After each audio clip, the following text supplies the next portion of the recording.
Of course, blind pickable mid laners. Now, Shen wasn't banned in the previous games. Wasn't picked either. Wasn't picked, but we've seen a lot of Shen priority. It's one of those picks that I personally feel like doesn't have a massive impact, but look, it's Odoamne's most played champion for the split, so take it out of there. Get away from some of that global presence. I think it's an interesting one to go this early on and just say Shen banned, but it does make sense against Odo. Yeah, they also follow through the Braum one more time and lead Caitlyn off the board for H2K, but they are the ones that actually banned the Kalista. Remember, it was Vitality last time. And I think this is kind of to force out the Elise for Zac trade here, because H2K either now ban, Vitality either ban Cho'Gath and then both junglers go through, or they ban one of the junglers, Cho goes through, the other jungler goes through, so Vitality get one, H2K get one. Will Vitality pivot and just say, okay, we'll not ban any of that, ban something different, you get one, I'll get two. There we go. Well, yeah, that's exactly what they do. All right, good prediction. Let's see what H2K decide to lock. I feel like the Cho'Gath is something you cannot ignore. You can't ignore it, but then the Zac. It's that big S tier. Everybody wants to play with the Zac. We saw Jankos using it beautifully. You can then ask, like, Cho'Gath top with Elise in the jungle kind of shows Vitality's hands very early on. There we go. It doesn't allow them to pick a top lane winning matchup, quote-unquote, because H2K could just take something like the Na, which can survive through the laning phase. Very true, but mentioned earlier about putting Cabo Shard on something that can make the carry plays. Cho'Gath would certainly fit that bill. Yeah, they're deciding on it. It's 5 seconds down before they get the pick, and they actually decide that they want to grab Bander Thresh again. And that means they can either go the Elise route for Joko if they want to, or pick the Cho here. The Cho would still be able to flex. Oh, they may take go J4. Completely away. Yeah, again, it's another flex. They're allowing the potential for an Odoamne top lane Cho'Gath, which would be an interesting one to see actually somebody let Zac and Cho'Gath through. If we go through this whole first pick phase and nobody picks Cho'Gath, We've had that type of thing before. Yeah, we have. I think it was like a Kha'Zix one game, and we were like, oh, Kha'Zix is super OP. But the bottom lane focus for H2K right now, Xayah Rakan. We know how strong Xayah Rakan is. You picking it into the Thresh, Rakan can do well. Xayah, of course, prominent, takes it away from Steelback now, and if they don't take an AD carry here, then it becomes more difficult. Look, Caitlyn, Kalista already banned away. That Tristana now the big ticket AD carry that remains. Yeah, puts a lot of power in Steelback's pocket as well, so the AD carries will swap for this game as we get the Tristana, and now into ban phase 2. Vitality starts off, and they get rid of the Orianna. Yeah, it makes sense. We talked a lot in game 1 about the strength of the Orianna for Febiven. Of course, that would round out more crowd control for team fights for H2K. On the other side of Vitality, they have got this good setup for engaging the Thresh, the Jarvan. But H2K are a little concerned that this could be Jarvan jungle with the Rumble going up in the top lane for more team fighting on top of it, so don't want to let that one through. Yeah, Odoamne not wanting to pick it either, apparently. So it's over back to Vitality. Do they stay on the mid lane train? They've already banned Cinder, they've already banned Orianna. What else can they take away from Febiven? The Jace was one that H2K banned out themselves. We know, obviously, Febiven plays it. Now you got to look at other mid laners that are available. That Talia, the Cassiopeia, I believe, was banned out in game 1 as well. The Renekton's the other pick, that if Vitality were to go Renekton here, H2K would have to fall back to a couple of other matchups. We look at then the Na. The Cho would still be available, so I don't even think you're all that worried about Renekton. Yeah, that's true. Wow, they're really letting the timer run out here as the last couple seconds tick down. They banned the Talia. So Cho'Gath left up and available. Vitality want to flex the Jarvan in the jungle, or maybe just pick the Gnar for themselves. They do. This is them basically saying, okay, if you pick Cho, we have the Gnar matchup to scale. We don't believe Odoamne is going to play anything like an Irelia that'll counter the matchup. Looking at what is available that Odoamne has played, the Camille is there. It's not a great matchup into the Gnar. Looking, of course, towards Odoamne's champion pool, we're also looking for a mid laner out of H2K. Ooh. Okay, well, we got a mid laner. Start things off, and the promise of something more is Cassiopeia is locked in for Febiven. That is, of course, on the blind. Vitality still valuing the chance to get the counter pick off. Getting a little baited by the Kled hover. I mean, it still could happen. Come on. It could. It would be the first time we've seen it out of Odoamne. Oh, is he going to do it? Come on. Come on. You're not going to watch Chase is baiting us a little. Yeah, there we go. First time we're seeing the Kled come out up against the Gnar. Of course, if you focus up that Gnar in that top lane, bring the jungler up, Kled, you can very easily take over the lane. One of the actual champions that can actually run after a Gnar in a side lane up until, of course, that Frozen Mallet. I'm looking forward to seeing that 1 versus 1 up top side. We know we've got a scaler in the middle lane.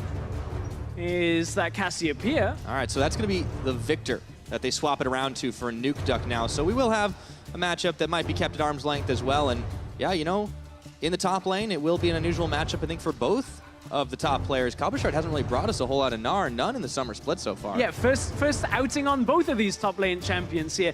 It's been a little while since Victor every so often drops into the games here in Europe. Of course, good team fight, good wave clear, good presence later on in the game. You've already got the rest of the team fight. You've got the Jarvan there. You can lock the disco ball in. Nobody's allowed out bar the doors. Gnar comes in, throws everybody around. So again, good team fighting on the side of Vitality.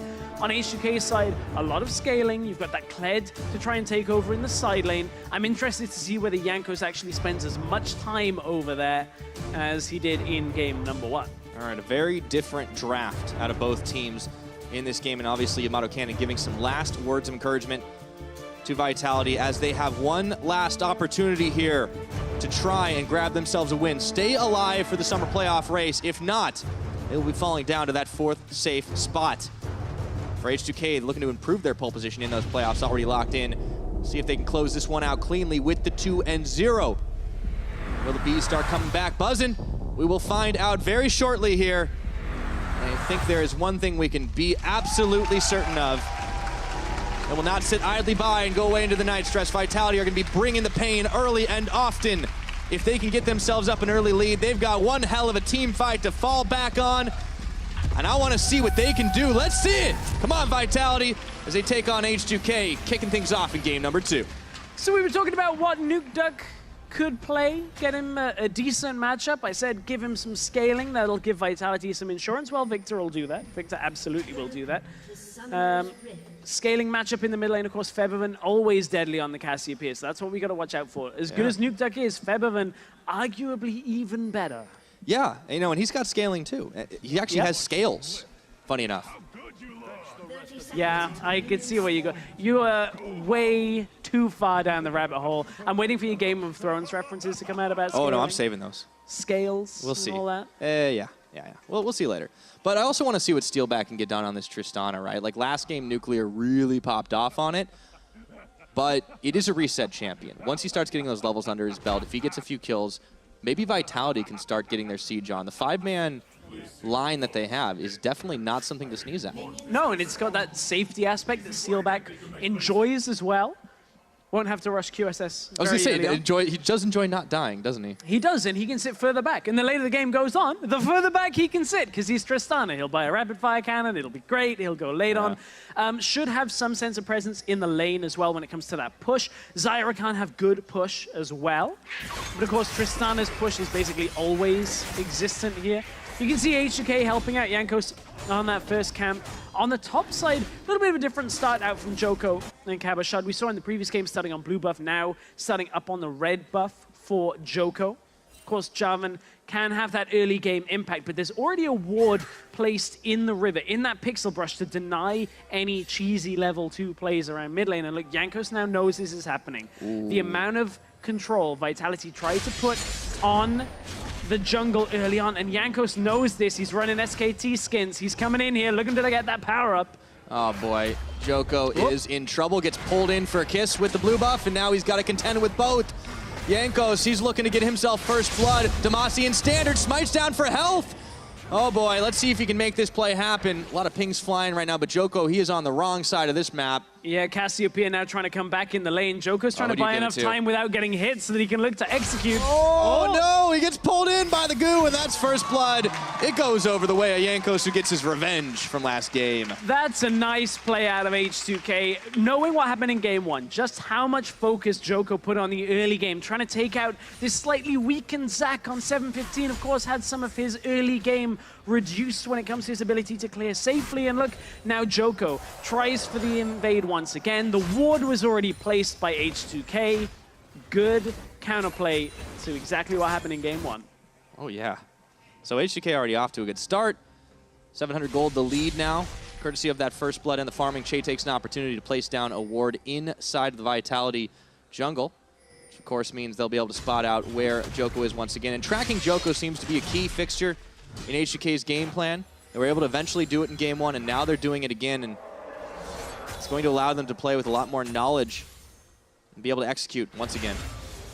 So we look at the bottom lane, you can see early on Nuclear and Che have the advantage when it comes to trading in lane. We mentioned how Thresh early on, reliant on hooks. I think we're looking at a trade that happened during that invade when Jankos was going in. Oh, that's why he has no summoners. Yeah, that's why Nukeduck doesn't have his flash available, so that was an early trade. You can see Featherman then backed away, but look, now we're in the bottom lane, looking at that trading from Nuclear and Che. That's what's got them this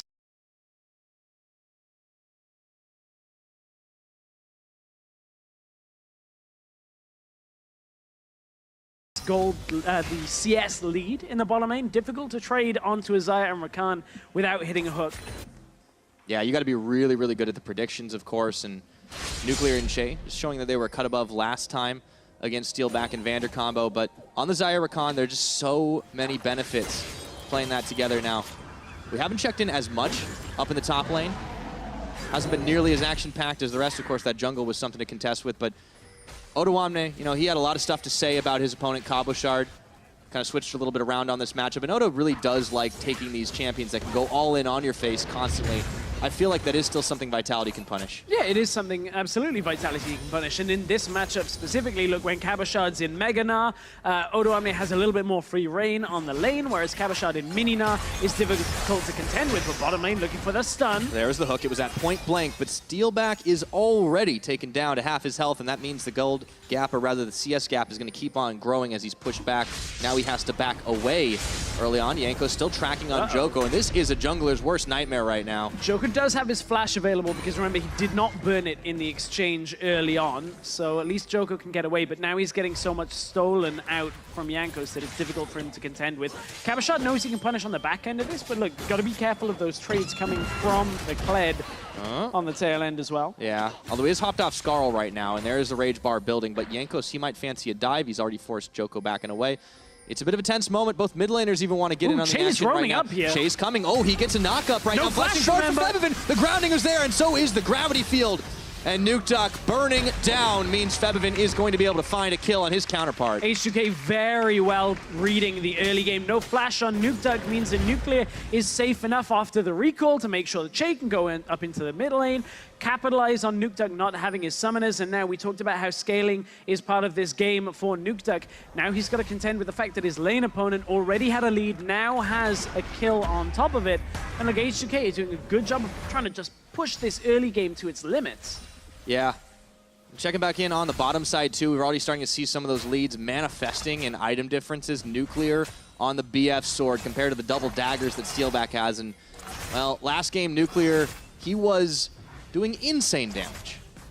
But his damage rating wasn't so high. Yeah, damage rating, of course, you broke it down at the beginning of the day when you look at compared to the other Tristanas. But still, the fact that that game basically wasn't necessarily Nuclear dealing the damage in all of it, it was Orianna dealing the damage. Yeah. Featherman's damage rating stole a lot of the kills, let's to be completely honest. Like at the very end, the Shockwave would do like so much damage to everybody, and he's like, I'll get that, I got a reset, I got that, and then keep going. I don't think Nuclear is all that fussed right now about that, because he's 20 CS up in his lane. He's like, I don't care what I did last game, I'm crushing this game, everything is going to be great. Yeah. Don't even need my support next to me. I mean, the gold difference is like it's 400 at 7 minutes just off the farm. That's a pretty big deal. It is. It's a massive deal. You can see that Vitality are trying to focus bottom side with their vision this game. They attempted to do this in game 1, but H2K ended up pushing them all the way back.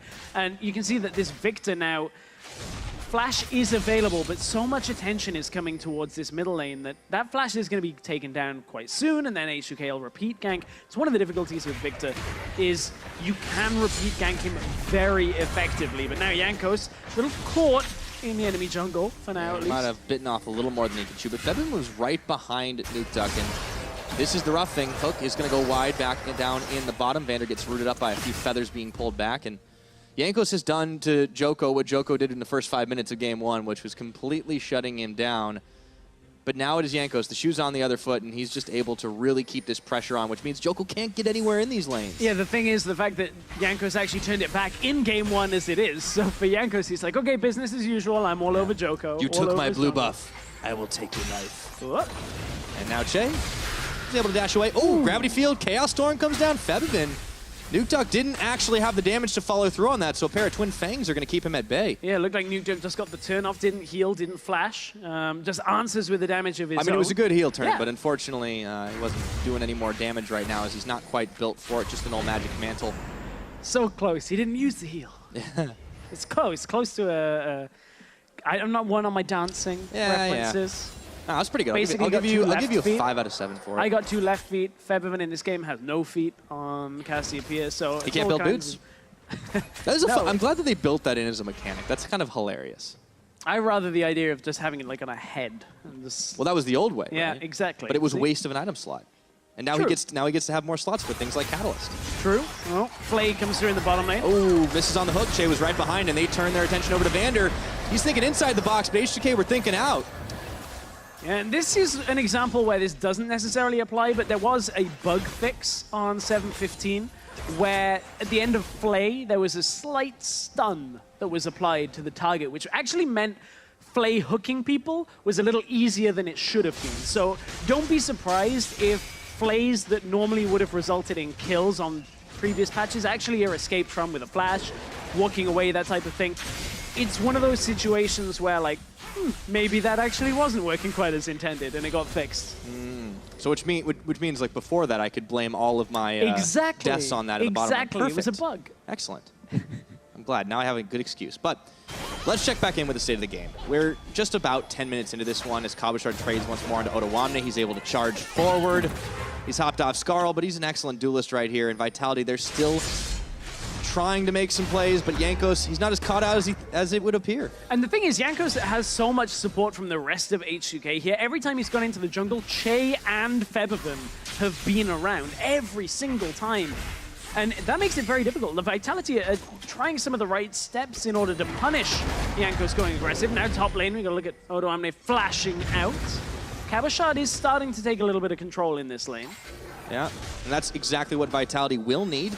Those two keep going at it, but unfortunately, Che again. Not survive in the mid. Che goes in with a grand entrance. They don't call it that for nothing, but Febvin isn't able to get anybody on his petrifying gaze, and Vitality are out. No kills come through, but again, the H2K trio working effectively here. It was to deny Vitality's vision attempts. You can see they got pink in the river. They got 3 wards over the red buff area of Jankos. So just trying to control anything they can of H2K to preempt some of these plays early on. Top side of the map is starting to go heavily in Vitality's favor, though. Yeah. I want to see them maybe make a play around that. If they let Otoamne push and then try and get top side. But right now, Joko's sitting in the middle lane, quite low health. He's going to have to recall soon. Yeah, he can't make the combo happen. And Joko's just, he's been, kind of shut down throughout this game. It means his effectiveness has been very limited. And he's trying to actually buy enough time for Nukeduck to recall, because look, Nukeduck only has a prototype Hex Core.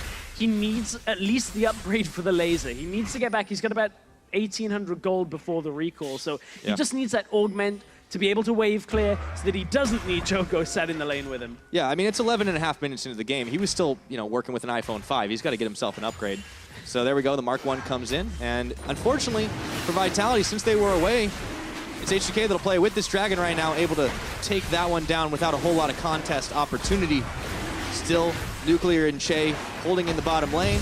Febvin and Jankos easy peasy, and they get themselves up the Ocean Drake. Yeah, H2K going from strength to strength. Of course, at this point in the game, a little later than Sven from G2 was talking about. There was an interview published this week talking about how early on, Ocean Dragon's good. Febvin forced to flash out of the middle lane. Ocean Dragon's not going to do anything about that.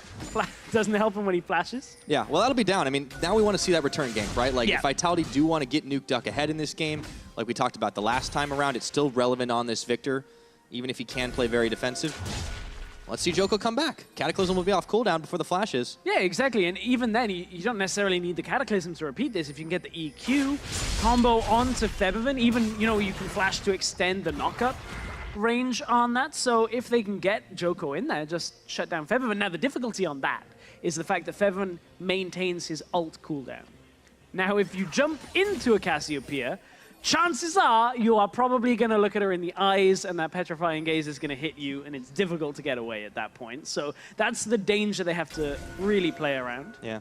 On the other hand, though, Febvin, he did manage to get himself a Mark II already, so it was kind of like a fast insta upgrade after all that. Vander into the middle lane. Oh, here we go. See, Febvin, there's no flash. There's the return, so the Jarvan gets turned to stone, but there is nowhere for that snake to go. Hooked back in by Vander. Chaos Storm will be the finisher, and Nukeduck picks up his first kill of the game. It was a good stun, but there were 3 members of Vitality in the middle lane, enough to be able to take down Febvin, and that was exactly what we wanted to see. The flash was down, and then within 1 minute, they come back around.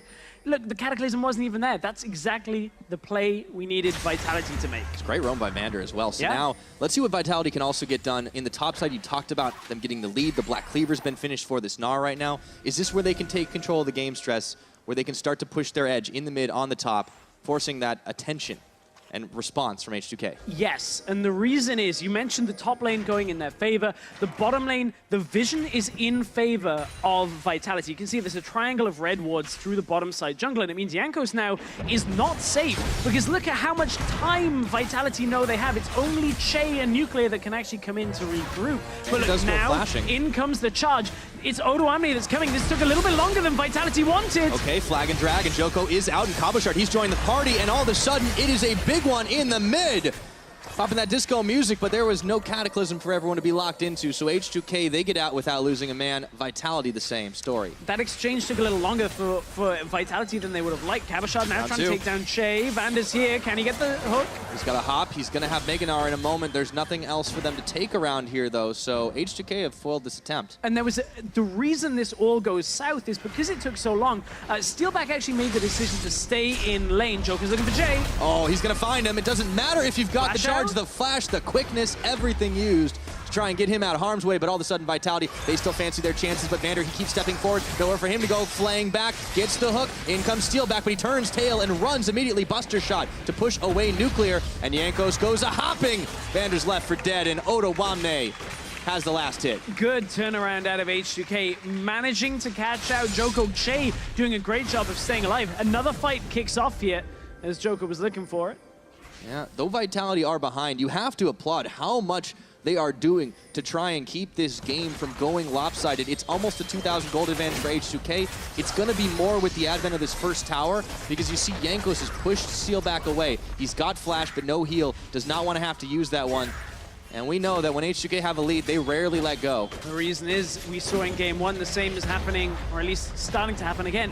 These towers fall incredibly quickly in succession for H2K. I want to go all the way back to the beginning of that fight, and how Steelback, being so far down in CS, actually couldn't get out of the lane. He had to make the decision. Does he come up to the skirmish? Does he stay in the lane? He knew it wasn't a safe path up the river, so ends up staying bottom lane, trying to recoup some of the CS. That means Vitality didn't have the numbers to turn it back around on H2K. H2K brought Odoamne in with the charge, turned the fight back around, and Joko went to make a second play because he thought they could capitalize on the fact Nuclear was heading back bot side. It wasn't to be, because H2K find him in the jungle, end up taking down Vander for that exchange, and it all transitions into a bot tower. But look at how low mid tower is. That is where H2K's next focus is likely to go. Yeah, well, Steelback and Vander, they're focused more on the bottom tower, and Odoamne was there to defend. Nuclear and Che, however, they're up on the top side. It's uncontested. It just seems like this H2K team is always one step ahead. And the reason H2K are going for top instead of mid is they're actually anticipating this Victor being difficult to crack, and whereas top tower is basically alone for H2K. Vitality get the uncontested tower on the bottom side, H2K get it up on the top side. So you just trade the 1-for-1. Now you know you can deny any play top side for Vitality by getting the Rift Herald, and then you go for the mid tower. A lot easier to crack with that Rift Herald.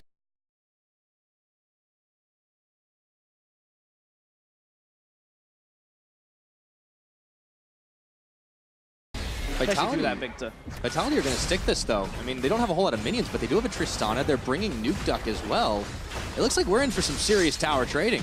Yeah, we are, and it is an inner tower on the bottom side for Vitality, which is a nice take here. But look, H2K may even get the mid-inner. I don't actually want to commit to that because the Victor may get there in time. But look, Rift Herald will crush through. Now the Rift Herald will look to push on towards mid-inner.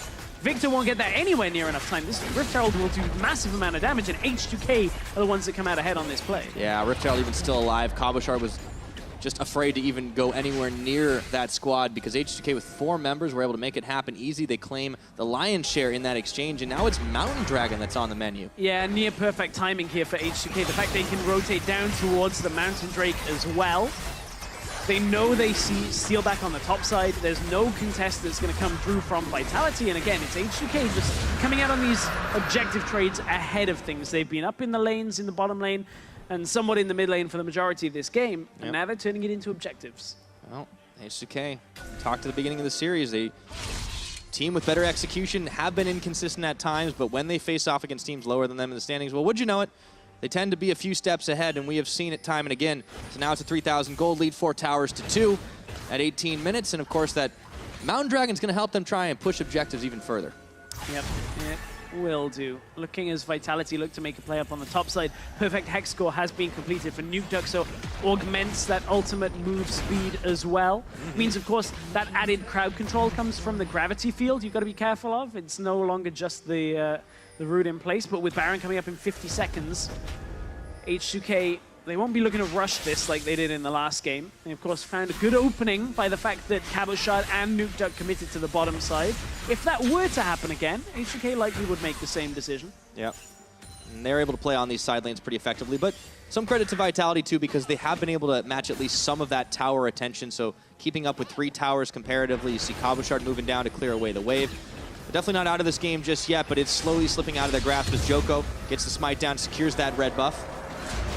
And goes Jankos. Oh, he really wants this fight. Teleport coming in for Otawamne, going to be matched by Cabochard. H2K decide, maybe we don't want this after all, or at least we want it on our own terms. Joko goes in, but he was the one who was caught up in the Cataclysm, and now Nukeduck's gone bouncing against his will, with Febiven getting the finishing blow. Cabochard comes in and whiffs on the Gnar ultimate. So H2K, they may get stunned for just a second, but Vitality are the ones who are getting shocked as Nuclear pulls those feathers out, and it's 3 kills for H2K. That's exactly what H2K needed with Baron being live. Now head into the Baron pit. And look, that fight was very fragmented from Vitality. First, Joko gets picked off, then a beautiful turn from H2K onto Nukeduck. They recognize if Nukeduck is dead, Steelback does not have enough damage this early on. He is too far behind.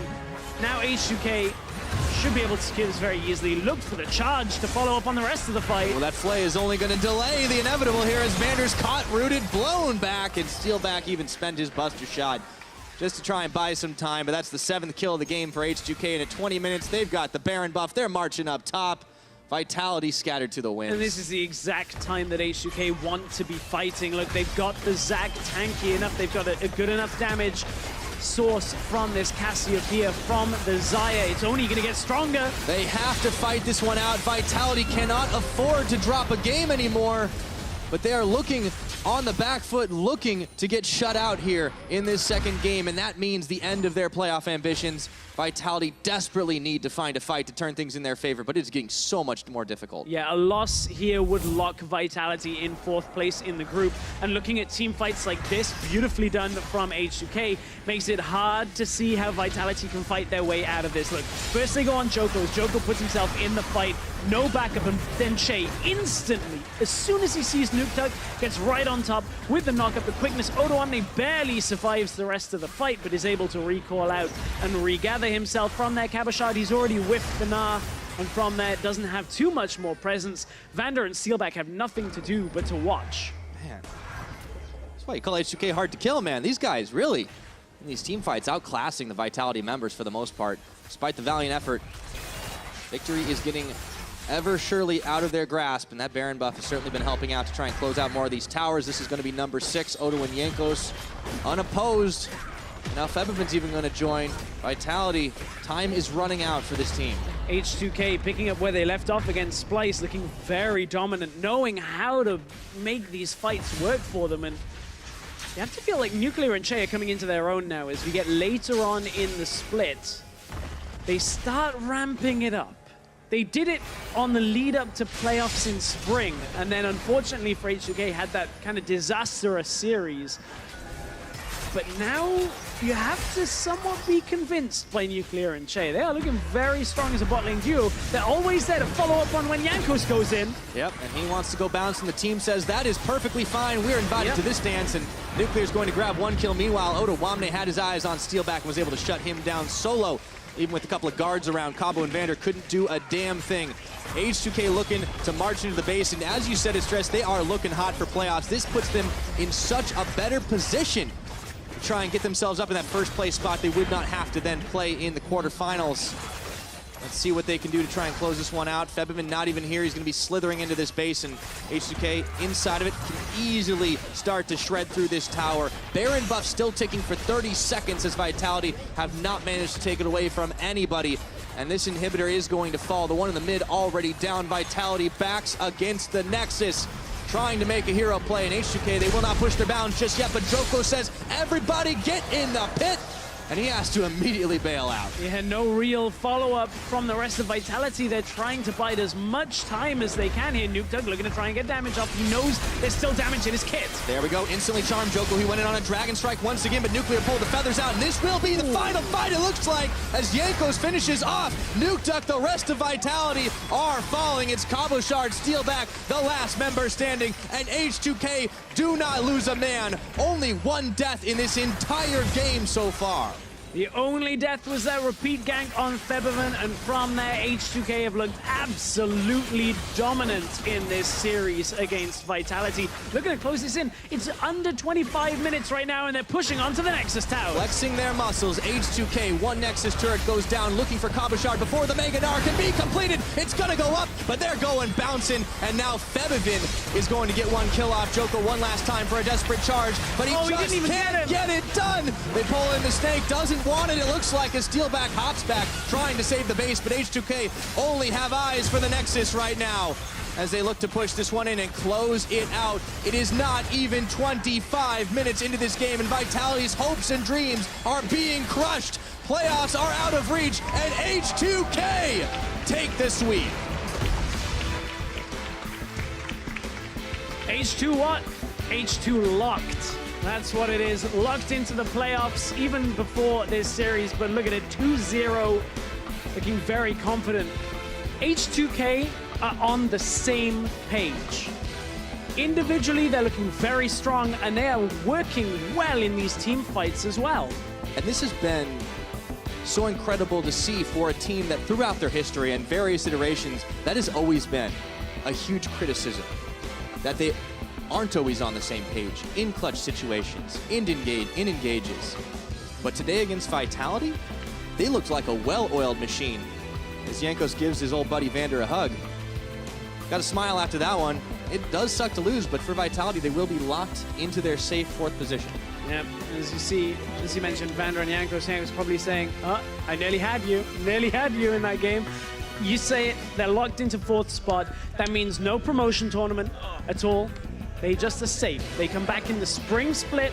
Vitality will now still have 2 more series, I believe, to finish off the split. Good practice. Yeah. Unfortunately for Vitality, though, it doesn't have any kind of playoff standings impact. Whereas H2K, they're in the playoffs. We don't know where and what seed they're going to take. Unicorns and Splice are hot on the heels, of course. Remember, those 2 teams will play each other tomorrow, so that will be instrumental in seeing how the playoffs in Group B shake out. Of course, it's definitely heating up. And you have to look at it almost certainly. This should mean H2K will avoid G2. Very unlikely they'll be in that 3rd spot right now. Still mathematically possible, but considering the form H2K are on right now, they do look like the strongest team in Group B. Yeah, so long as they can keep that one up and finish out the split strong and look to avenge what happened in the playoffs last time around, and everybody has to be happy on the H2K side with that performance. He's probably given his team a round of applause. Well played all around. I mean, every single player did exactly what they needed to throughout that series. Yeah, it was very convincing. Very convincing. And I think as we were talking a lot during the game, Nuclear and Che kind of coming into their own again. Glad to see that, as a lot of the questions about H2K have been around how do they play around their bottom lane? Do the fights work out? I feel like a lot of the questions we've raised about H2K over this season in general, when you take spring into account, like the team fighting, I think have actually been somewhat answered by H2K. I feel like the faithful maybe Deficio getting rewarded he's already by the back on the train. performances. Yeah, he's on the train. I feel like if there are doubts about H2K, like right now they are definitely looking to silence them. I want to see how they are able to do against some of the better teams, but all the same, like masterclass performance against Vitality. Yeah, and individual level as well. H2K stepping up. I mean, Featherman's stepping up. I kind of thought he was not having the best split to begin with, and then crushes everything for the last few weeks. So individually, Featherman, Odoamne, Jankos as well. Yeah, speaking of Jankos, he's going to be our player of the series, and honestly, leaving Zach open a couple of times to a player like that, holy moly, man, that's a mistake you don't want to make. And I think you can see where Vitality were trying to play around it. Say, hey, how hard did 7-15 changes hit the Zag? How much can we punish there? Not hard enough. Yeah, not hard enough. Jankos was able to very confidently come back in game one and then play just with one ward, saving him in game two. Beautiful start to that game. Yeah, I mean, and that's the adaptation too. Like H2K are a smart team. They know how to adapt to situations. When a team's going to try to throw the same strategy at them time and again, and that's going to be the difference maker in the early game. Yeah, I believe we are setting up for an interview. Looks like with Prolly. I spy with Might Lie across the studio. So well, I'm glad your eyesight is good. I wasn't able to see it. I'm glad. Although sometimes it's still really bad. So. All right. Well, with that result, the playoff teams from Group B are all decided. Let's hear from H2K's coach for more. Thank you very much, guys. First and foremost, Prolly, you just made playoffs. Guaranteed. Yourselves, Splice, and the Unicorns of Love will all make into the postseason. Did you know that was on the line today? I did not know. I did have a weird feeling. I was like, I think Vitality is going to try something new because I feel like they really need to kill us right now. So I predicted something like kind of weirder in the draft happening. And yeah, I just completely forgot this was a playoff important game. I was just playing LCS. I'm actually really happy to hear that, and I will follow up on that in a moment. But I want to talk about the draft because game two, it felt to me like you were having a bit of fun. Kled into Nara in the top lane, Zaya Rakan in the bottom lane. That didn't feel traditional H2K. Is that fair to say? Yeah, I think that's fair to say. These are things that we're practicing a lot, though, and I really wanted to see how different our scrim play with these champions would be compared to our stage play, so we can work from there. But yeah, this is definitely not traditional H2K, but in general, I mean, like the pick ban was very, like you can't play traditional when there's like all these champions left open.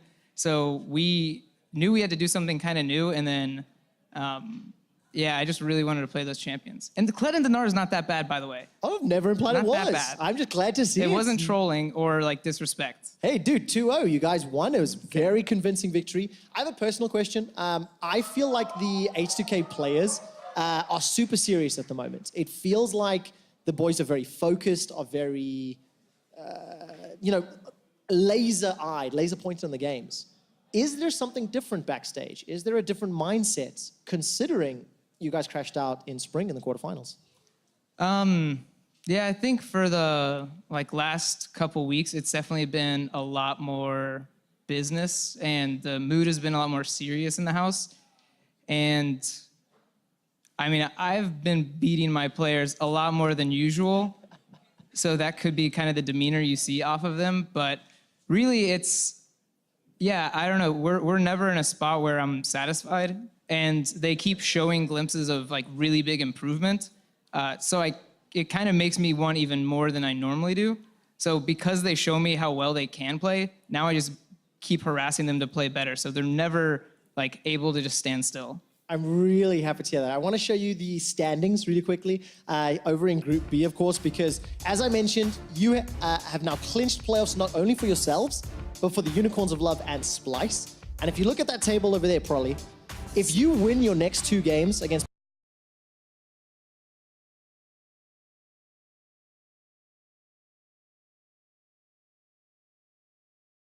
Mysterious Monkeys and you are well, you also take first. Guaranteed spot in Paris, guaranteed not to choke and fail in the quarterfinals. So how important is it to take down Unicorns next week and take #1 in the group? I don't know, in the grand scheme of things, I feel like it's not really big. Like if we're in like playoffs and we're in good form, beating them now or later doesn't really matter, but it's more of like a personal vendetta. Like I really want to win that, and I think all my players do as well. So the fact that it would put us first in the group is just kind of icing on the cake.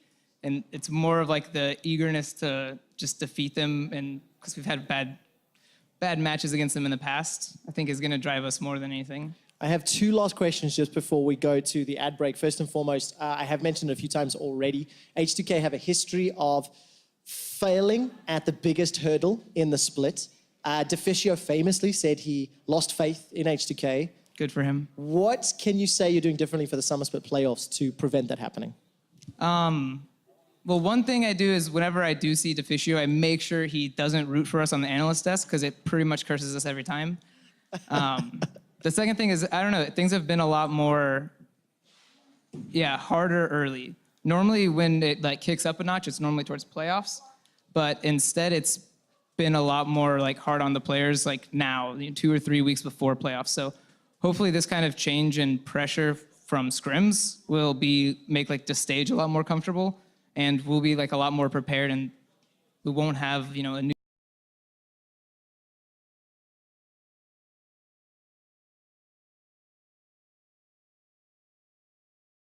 play style we're not used to, because I think we know all of the teams by now. I'm really happy to hear that. Feels like the pressure kicks in early, you peak at the right time. You're a very happy guy. I am all the time. One final question. Deficio and Sheepy ranked H2K the 3rd best team in Europe, behind Fnatic and G2 respectively. Is that a fair placement based on your professional opinion?